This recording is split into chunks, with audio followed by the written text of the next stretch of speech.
Welcome back, my students. Today we will see about TEM. That's nothing but transmission electron microscope. Okay, we already seen that we have two types of microscopes. Okay, electron microscope. One is TEM, another one is scanning electron microscope. SEM. SEM already we have discussed, but the basic terminology, wavelength, image productions, and other things we have not discussed deeply. But I will create as another video clip for you so that you can understand the basic terminology of the same TEM, etc. Okay, now let us get into this title, right? So principle of TEM. TEM is used to wide beam of electron which is passing through a thin sliced section, very thin section. And I told you in the previous clip also, in your paper, exam paper, if there is no holes, we are using punching machine to make punch. Okay, so that much size diameter of specimen with less thickness when compared to the paper also we are going to prepare. Okay, we have some stages that sample preparation also we will see in upcoming slides. Now telling, so from that very thin section slice we are taking so that electrons are passing. Okay, then after that they're producing into the images in the camera. Okay, this microscope is analogous to a standard upright or inverted light microscope. Okay, that's about TEM. Okay, sometimes TEM may be called as C-TEM. C is nothing but conventional. Okay, so we may call that one as a conventional transmission electron microscope also. Okay, so the specimen is most often very ultra thin, as a simple example I told, which is maybe in 100 nanometer. If you want, just convert it into mm, so then only you can understand how much small it is in. Okay, and we may use the grid system to support the specimen, that also we will see in upcoming slides. Okay, the image which is formed, okay, in the interaction of the electrons with the sample as the beam is transmitted through the specimen. Okay, so the image is then magnified, so small images will keeping. And last time for SEM we have used the electron beams which is coming out, and we are amplified the electrons. Okay, then we have created the image. But similarly here the image is then magnified. Okay, whatever the image we are taking, then it is magnified and focused into an imaging devices, maybe a fluorescence screen or CRT monitor or PC monitor, etc. Then we are taking. Okay, that's all things. So transmission electron microscope, it can handle higher resolutions than the light microscope, and yeah, comparatively it's correct only. Okay, so we have the it is very much useful in industrials and material science. Okay, so it can focus very small elements, nanomaterials also it can focus, powder samples also we can focus, and we can check whether powder size, etc. And it may also useful for physical, chemical and biological samples also, not a issue. Okay, and let me check. We have electrons. First one is parts, but let me see the parts. Electron from the source. Okay, then we have the sample, and half of the electrons are reflected, and another of is penetrated, that is transmitted electrons, so that it's going to objecting projection image which is going to the camera, and we are getting the image. So this is the basic difference between SEM and TEM, remember. Okay, so let me go to the basic principle we already discussed, even though I am selling. Okay, first we have the power grid, where is a fluorescent filament, not a fluorescent, it's a filament. And microscope only we have fluorescent lamp. Here is a filament. From the filament electrons are emitting, then it is going to magnetic lens. And you know that previously also we have seen what is the use of magnetic lens. Okay, it can focus other things. Okay, so electron beams are passing, and remember in TEM and SEM both should be in vacuum chamber. Okay, normally here we cannot use, vacuum only we need. And again I'm telling the reason, if it is passing through the air, it may be affected by the air, and sometimes it may produce ionization effect, so which also going to disturb the field, so we cannot get the clear cut image. Okay, so air lock also available over here in the bottom side. Yeah, here. So after loading the sample we have to lock it to create the vacuum, then electrons will pass through the specimen over here, and that's a grid where we are placing the sample, and the projection lens are available to control or magnify after the electrons are passing through the grid. Then finally we have the imaging plate where we are getting the imaging. So we can divide it into 4 steps. One is electron source, Then second one is electromagnetic lens system, and that one is the sample holding, and finally we are going the imaging system. So these are all the four major parts, segments. Under that we have a few parts. Okay. So here also, if you want, you can focus, and STEM machines also looks like similar to this only. Okay. Okay. So sample preparations. Okay. So how we going to sample prepare? So it's very difficult. I told you we have to make thin samples. We have to make. Okay. So first one is a fixation, and fixed with the chemical products.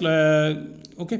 So if you want, you can use it. Otherwise, for metallic samples, for my cases, what I have did, I have directly extracted the sample, and I have gone for polishing and other things. I have made it very thin. Then I engaged myself my samples with the TEM. Okay, that's it. So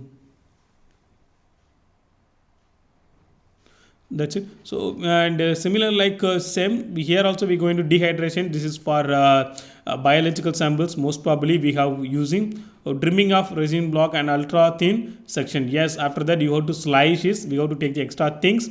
Collection of section of grids may be looks like this as shown over here.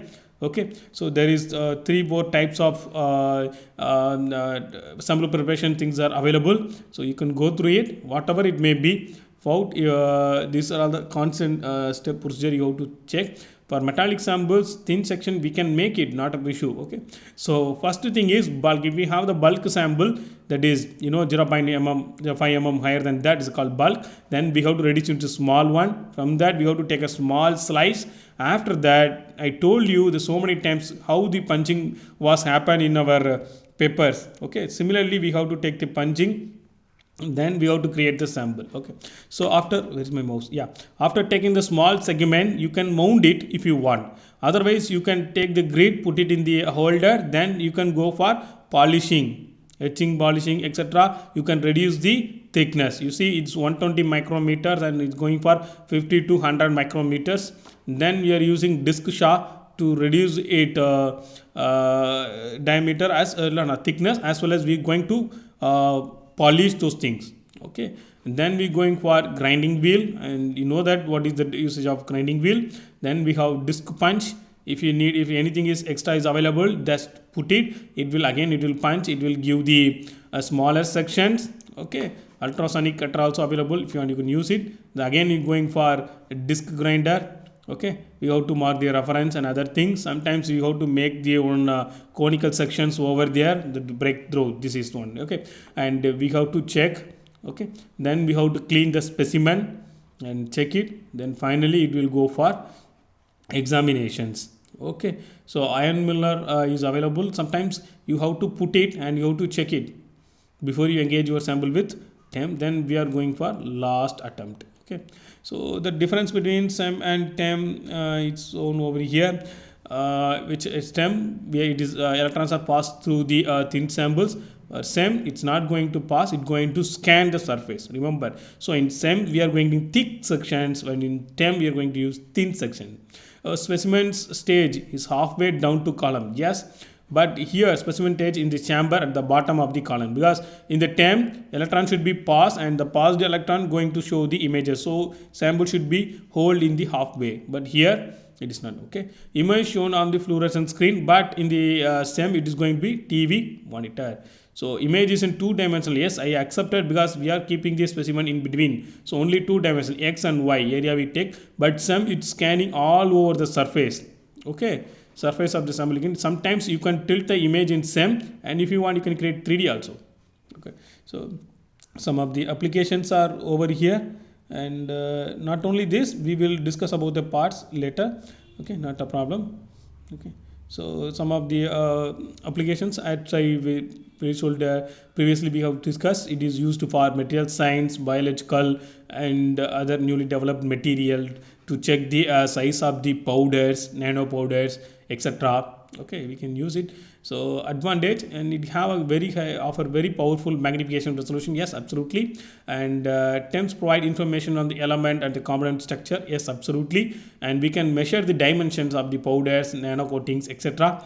So high quality and detailed image compared to SEM. Yes, I accepted. But this one is very fast and maintenance also cost. You need skilled labor. Okay, and the sample preparation is a very big headache. It's very difficult to prepare the samples. Okay, images are always black and white only, not the colored image. Okay, in TEM also you can found for elemental analysis like SEM. That's one of the advantage and the coexistence of both. Okay, let me go back and see something about the parts of TEM machine. Let me put this one also. This is very clear. Okay, first one, the electron beam lens. Okay, gun. Okay, so the electron gun, which usually made by the tungsten as usual, the material. Okay, it is usually positioned at the top of the instrument column. Okay, so that only we can produce the electrons from there. The emitter is seated with a cone shaped veined cylinder. Okay, and then the beam travels out the small central hole. Okay, which is if you see in this one, we can, yeah, this one we can see the top, and a small hole was placed over here. From that only electron beams are coming. Okay, then that's it. So in and around it we may have one more coil. You can see after that it's filtering and it's coming down. Okay, so the weaker section will be captured over here. Another one is the electron column. Okay, electron beam. So the electron column is made up of the gun assembly at the top, and the column is fitted with the set of electromagnetic lens. Yes, nearby only, and the sample port and airlocks and set of apertures that can be moved over here also placed. Yes, everything is placed over here. It's not a big issue. So electron lenses, we have magnetic lenses over here.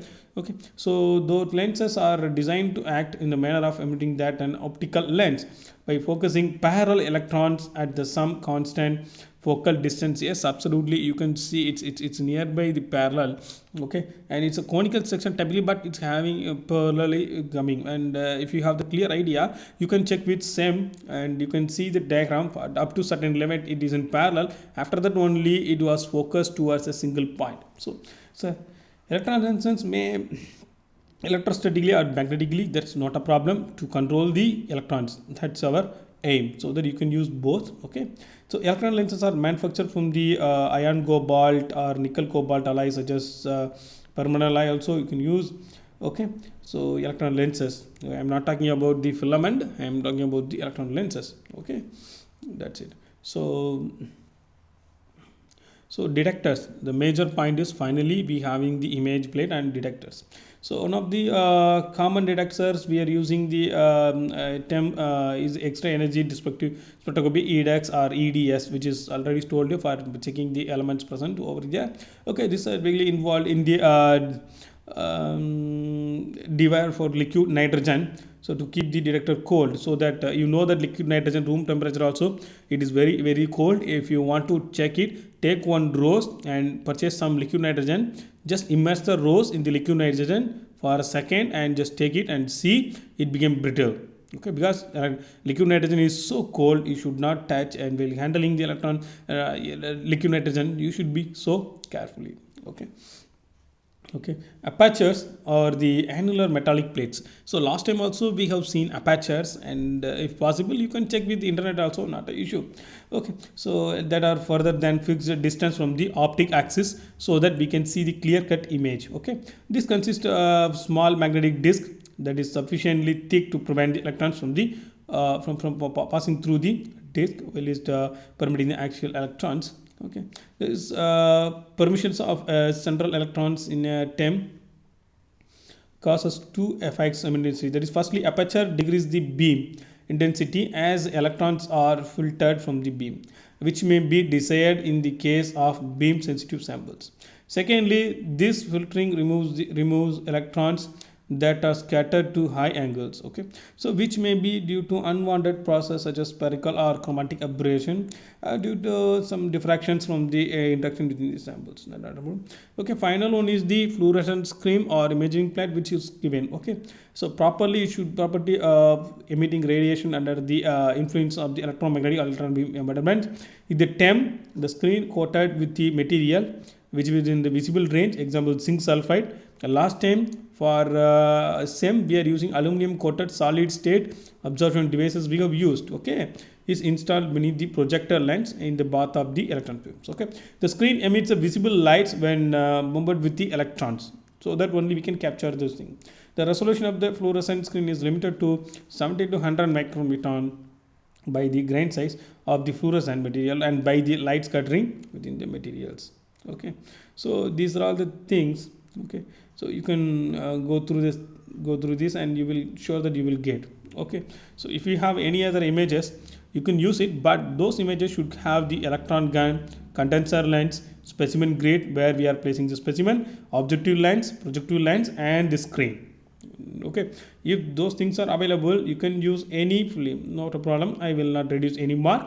Okay, sample preparation, I told you we can use powder, we can use powders, thin foils, anything. Okay, so there are three types of grids are available. I have shown some one model grid. Okay, so it will be a plain mesh grid which is shown over here, and second one is the finder grid marked with identification letters. That means sample A, B, C, D, those you can put, and from that you can load it. From A which sample you are putting, B where which sample you are putting, that you can mark it, not a problem.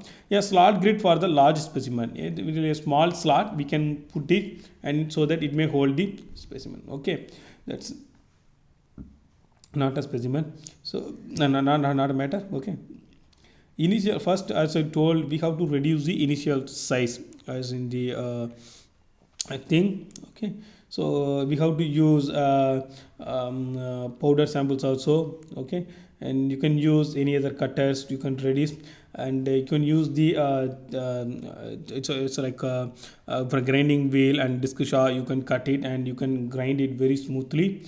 Okay, so you can use that's also okay.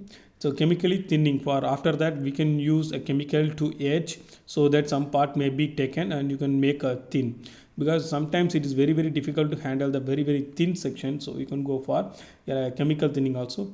If possible you can go for electrochemical thinning also, which is carried out with the direct current floating between the specimen and a positive electrode which is immersed in the electrochemical solution. Okay, so this is having some restriction, because this electrochemical thinning can be useful for the specimen which having the conductivity. Okay, so final very fine one is ion milling or ion beam milling, which is also engaged, and you seen the this image here we maybe use ion milling. Okay, so very small, the last one. Okay, so you check for chemically inert materials. Okay, remember everything having their own limitations. Okay, jet thinnings as I have mentioned here, I think jet polishers. Okay, so maybe use jet milling to polishing is different, milling is different. Okay, so we can use a DC voltage between the specimen and the jet of electrodes. When thinning materials, glycerin is sometimes used added to the solution to make the liquid more viscous. Otherwise no need, but we are always using that one, helping to give the thin specimen to be polished. Okay, that's what we are using, electric jet polishers. Okay, that's also available. So surface not an issue, that I think I have given enough detail to you. When you are preparing some sample you go there and you just check it, then you will get more idea. Otherwise it will not be very much useful to you. Okay, so I strongly believe that students you may get a good understanding and knowledge of TEM. So if you have any difficulties or any idea you may ask me, not an issue in the class. Okay, so thank you students.